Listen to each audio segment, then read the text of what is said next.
തൃശൂർ അതിരപ്പള്ളിയിൽ യുവതിയെ കൊലപ്പെടുത്തി വനത്തിൽ തള്ളി. കാലടി പാറക്കടവ് സ്വദേശി 26 വയസ്സുള്ള ആതിരയാണ് കൊല്ലപ്പെട്ടത്.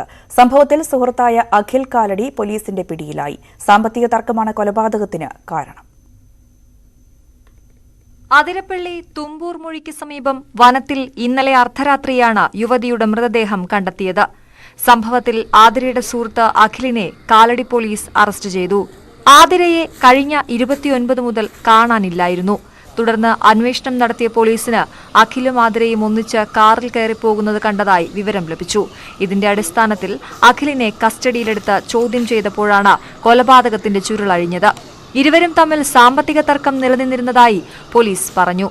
ആതിരയുടെ സ്വർണം ഉൾപ്പെടെയുള്ളവ ഇയാൾ വാങ്ങിയിരുന്നു. ഇത് തിരികെ ചോദിച്ചതാണ് പ്രശ്നങ്ങൾക്ക് തുടക്കമായത്. ഇതേ തുടർന്ന് ആതിരയെ വെറ്റിലപ്പാറ തുമ്പൂർ മൊഴിക്കടുത്തെ വനത്തിലെത്തിച്ച് കൊലപ്പെടുത്തുകയായിരുന്നുവെന്ന് അഖിൽ പോലീസിന് മൊഴി നൽകി. ആതിരയെ ഷോൾ കൊണ്ട് കഴുത്തിൽ മുറുക്കി കൊലപ്പെടുത്തുകയായിരുന്നുവെന്നും അഖിൽ പോലീസിനോട് പറഞ്ഞു. ന്യൂസ് 18 തൃശൂർ.